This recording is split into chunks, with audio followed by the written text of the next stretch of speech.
مؤمني والجالة على ما إيمانا جرى كراها كيرتي والجالة جرى لبو جالا ديني مربتي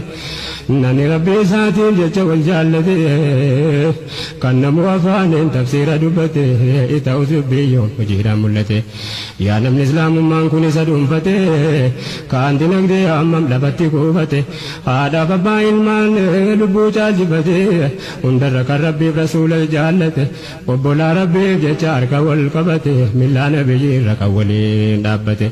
يا نمنا كيفاتي كنوتي قبائي على نبيك خير خلق الله عبين جايبي أكمت تجين أنا قيوم درا هذا من خياتي وجه الدفنون يقام بريد منسي دار منسي أرجي لفاخي وداتي ركع على مربي وجدت شكري صلاة قبا أجي ركع على صلاتي وقول سلام مدو إسيستنا دوبان صلاة أرجي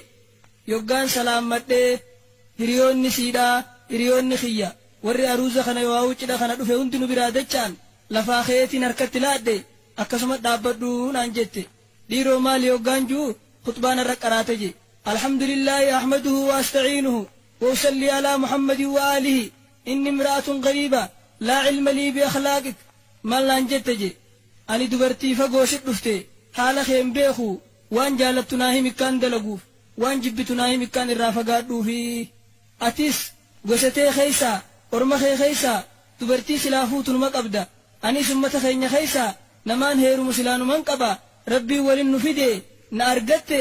akka rabbiin itti si ajaje san dalagii jetteen imsaakun bimacruufin aw tasriixun biixsaan kabajaan wajji jiraatu